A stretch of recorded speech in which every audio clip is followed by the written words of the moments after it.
WNBA television ratings down more than 50%. Ladies and gentlemen, the WNBA is crumbling right in front of us. Playoff viewership has plummeted, ticket sales have disappeared, and the league's greatest mistake has been made, disrespecting Caitlin Clark. The rookie who revived their season, boosted ratings, and brought in millions of new fans is now left sidelined, disrespected, and betrayed. She's done for this league. You disrespect Caitlin Clark in that manner. You use Paige Beckers to diss Caitlin Clark publicly. That's out of pocket. That's out of pocket. This whole league is lit right now because of CC22. That's it. Let's be clear here. That doesn't mean there's not good players. We talking about the reason why it got lit. And fans have finally had enough. The numbers speak for themselves. A 47% drop in playoff viewership, arenas sitting half empty, and a commissioner scrambling with desperate, bizarre decisions. If you think the WNBA has fallen apart without Caitlin Clark, say it loud in the comments. WNBA collapsed. The Indiana Fever were eliminated. Caitlin Clark and Sophie were benched, hacked, and dragged by referees, and fans were furious. But still, they kept watching because of Caitlin. The second she was out, boom, ratings crashed. Playoff games couldn't even break 1 million viewers. That's not just bad, it's catastrophic. Meanwhile, ticket resellers slashed prices by 70%, empty seats filled arenas, and the message is clear. Fans simply don't care anymore. Now it's pretty clear. Caitlin Clark is the WNBA. And in this case, even the hope of Caitlin Clark is the WNBA. But the rest of the WNBA surges is a joke.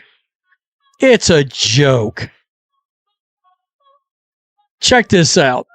The WNBA's 4-game slate on ESPN networks was down. Why? Because without Caitlin Clark, the WNBA feels empty. Fans showed up for the superstar, not for the system. Commissioner Cathy Engelbert thought she was being clever, trying to spread the spotlight, promote different players, and divide the attention. But her biggest blunder was using Paige Bucher's name as a distraction. Paige is a phenomenal talent, no question, but she's been injured, sidelined, and hasn't even entered the league yet. Instead of embracing Caitlin Clark, the true rookie of the year, the ratings powerhouse, the face of women's basketball, Cathy chose to push a narrative that Paige would be the real star. Caitlin Clark, the face of the league, the needle, not the needle mover, the actual needle.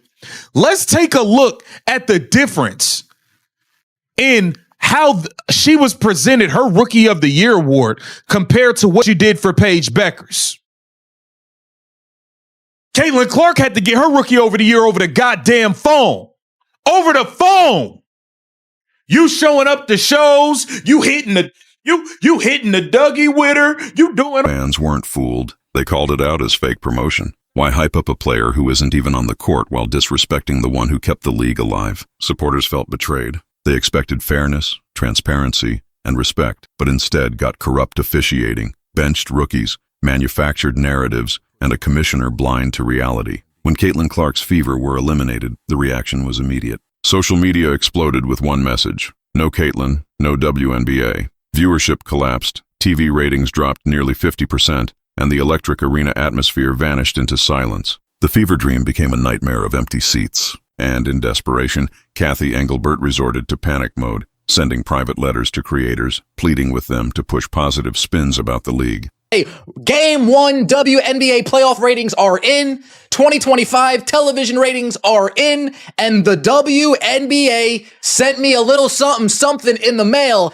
and if it's anything like last time, they're asking me to make some things sound a little bit better than what they really appear, but we will see what they ask. Oh boy, look at it. They sent me a whole letter. Sheesh almighty.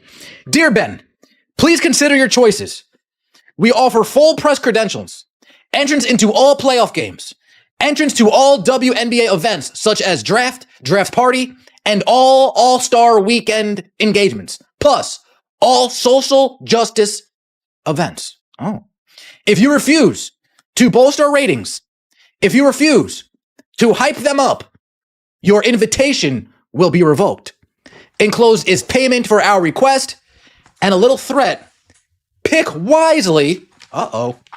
Cathy and Adam. Yeah, I know, their handwriting is not too good. But the creators didn't buy it. The fans didn't buy it. Everyone saw through the spin and exposed the truth. People love Caitlin Clark, and no PR stunt can rewrite that reality. Now the league is staring down its worst nightmare: irrelevance. Sponsors are second-guessing their deals, TV partners are raising hard questions, and even players are voicing frustration over the lack of direction. Because the truth is simple. When a league disrespects its biggest star, it's really disrespecting its fans.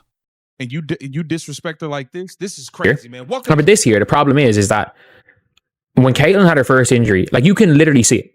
The easiest way to show when people are watching the games, like, whatever about viewership, you can see viewership numbers, obviously they started dropping every time Caitlin got injured.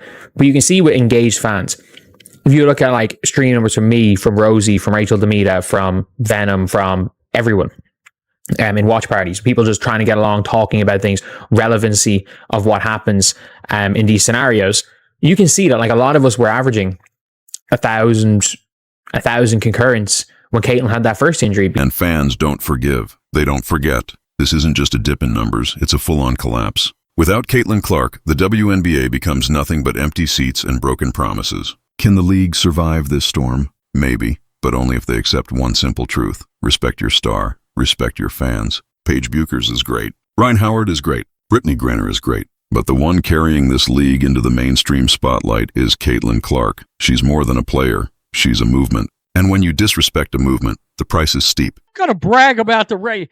2 of your playoff games got less than 500,000 viewers. This whole league is teetering on Caitlin Clark. End of story. End of story. So bad Ion and the WNBA are both, somebody there made a conscious decision to quit sharing the ratings, to hide those ratings on a weekly basis. So, what do you think? Is the WNBA truly collapsing without Caitlin Clark? Or is there still a chance for the league to recover from this disaster? Share your thoughts in the comments. And if you believe the WNBA disrespected Caitlin Clark, hit that like button and drop a comment. WNBA collapsed.